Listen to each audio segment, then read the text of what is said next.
Heathcliff, you're not enough. Not for her.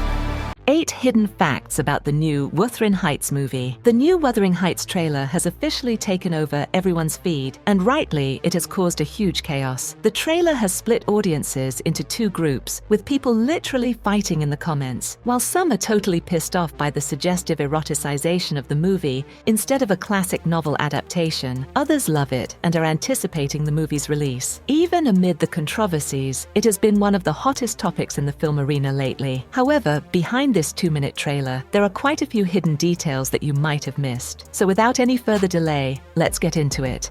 Take a wife. A wife? What wife? Fennell and Robbie, the power duo behind the film. It's incredible how a child reads a novel at 14 and sets her mind that she will make a movie based on the novel someday in the future. And Emerald Fennell managed to pull that off. She mentioned how the novel cracked her open as a teenager and left her with a mix of emotions. Then fast forward to 2 decades later, she decided to not only direct the movie, but also write and produce it as well. So you can expect a full-blown Emerald Fennell effect, where she put her essence into crafting the movie from scratch. We all have a book or a novel that changed our lives at some point. For me, it was Ocean Vuillong's On Earth We Are Briefly Gorgeous, and for Fennell, it was Wuthering Heights. The novel definitely inspired her, but it is now quite clear that she plans to draw on her personal experience with it, rather than just adapt it to the book. But the real surprise is that Margot Robbie, who we know will play Catherine in the film, is also a producer there. However, this is not the first time she has worked with Fennell. Her previous films, such as Promising Young Woman and Saltburn, were also produced by Margot Robbie's production company, Lucky Chap Entertainment. Although this time, it will be a treat to see Margot Robbie on the screen, rather than behind the scenes. Catherine.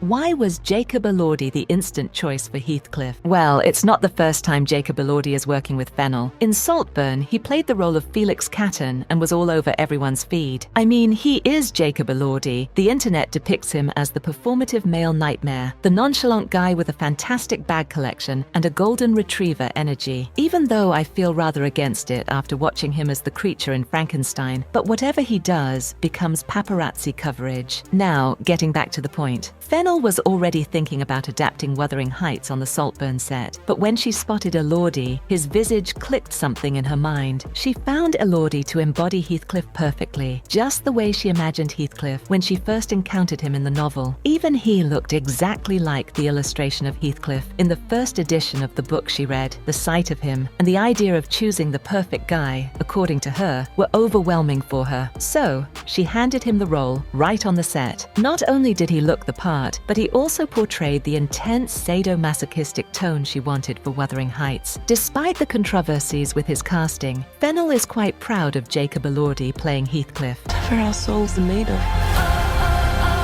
is mine are the same.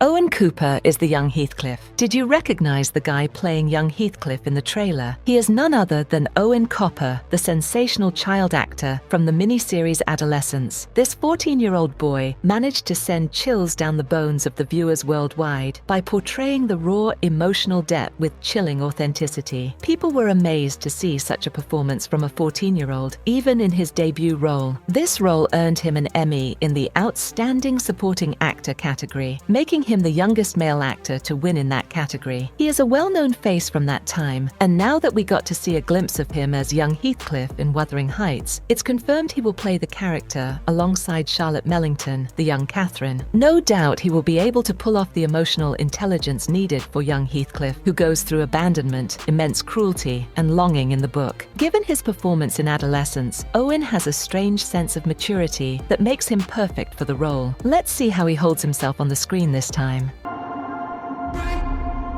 Heathcliff is gone. You must accept it. Charli XCX made an entire album for Wuthering Heights. Fennell probably knew what she was doing when she chose Charli XCX to craft an album for the adaptation of this classic novel. The album has 12 songs and is set to be released in February 2026, coinciding with the movie's premiere in theaters. We can say the people are divided. Some are loving the modern musical touch, whereas some are super mad. But that one Charli XCX song that blew up on TikTok and in Insta edits after it featured featured in the first trailer, launched for Wuthering Heights, was Everything is Romantic. The remix version was specially made for Wuthering Heights, and it spread like wildfire. Almost everyone out there has heard of the "fall in love again and again" line, playing back and forth on every other reel. We also just got a sneak peek of her album when Chains of Love played in the background of the latest teaser, released on the 12th of November. The epic orchestral swell builds the tension as Kathy and Heathcliff get all tangled in their wild, forbidden passion. Truth to be told, the lyrics did hit hard, especially on that tortured love vibe, like preferring thorns or fire over being apart, and screaming in the background, "The chains of love are cruel." Still, the songs are building a buzz and a much-needed anticipation for the new album to be released. Did you think it would stop me?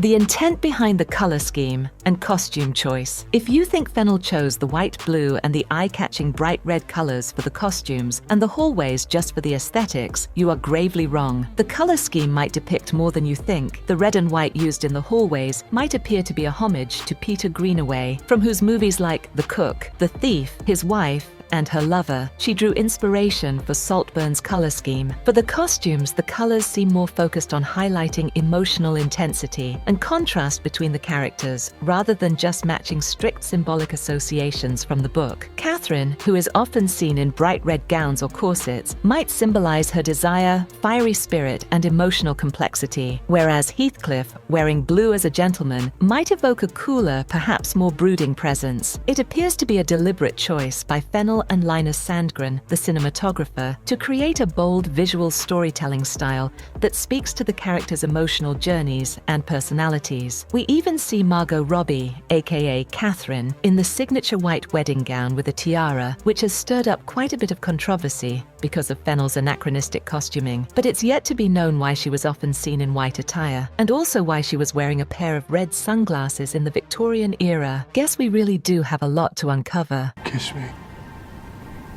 And let us both be damned. Why the trailer has got everyone thinking about Saltburn. If you have watched the teaser and the trailer for Wuthering Heights, you must have also noticed the Saltburn parallels. We remember how unhinged Saltburn turned out to be, and it took quite some time to recover after watching that film. And it is also not surprising that people are comparing the trailer to Saltburn, because Emerald Fennell yet again put in some really steamy, erotic scenes that shouldn't have been there in a classic adaptation in the first place. But we are not going there today. At the cost of Emily Bronte rolling in her grave, let's just say the movie is slightly inspired by the novel, and the rest is Emerald Fennell's artistic liberties. Even then, the visuals were absolutely wild. Every single frame in the trailer, starting from the dough kneading, to the egg yolks, to the haunting finger being shoved inside the fish's mouth. And then there is Heathcliff licking the wall, Catherine clawing whatever that is, and of course the other overly sensual scenes, with Catherine's breathlessness and panting reverberating throughout the trailer. Yeah, the list will probably go on if we continue, but all of this happens in just a 3-minute trailer, so who knows what's waiting in the movie. The Gothic novel seems more like hypersexual erotica now, which is why most viewers are giving it a side-eye to Fennell for making this yet another Saltburn experience by twisting a classic.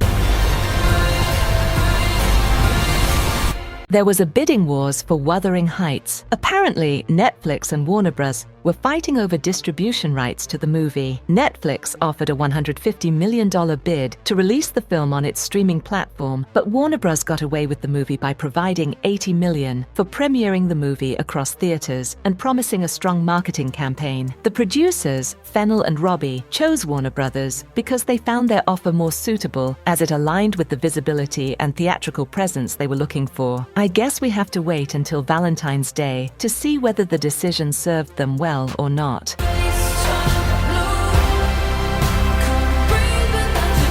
Was it intentional to release the movie on Valentine's Day? We all know that Warner Bros. Is a top tier when it comes to marketing strategies, so yes, it was quite a well-calculated move to release the movie in the theaters on Valentine's Day, 2026. Given that they are selling Wuthering Heights as the greatest love story of all time, and that the trailer is perfectly brimming with romance, it totally matches what couples look for on Valentine's Day. The movie will be a treat for a couple of date nights, and the studios are masterminds because they know that almost 68% of period drama fans are women in the 20 to 45 age group, and on top of that, Valentine's Day spending reaches nearly $25 billion on experiences like this. And by now, it's clear the filmmakers weren't afraid to take risks and make bold decisions with the movie, which only further fragmented the audience. Nobody knows if this is going to be a hit or miss, but one thing is for sure, even the haters are going to watch the film just to see what Fennell is up to. Well, that brings us to the very end of this list. What are your thoughts about the Wuthering Heights trailer? Let us know in the comment box below.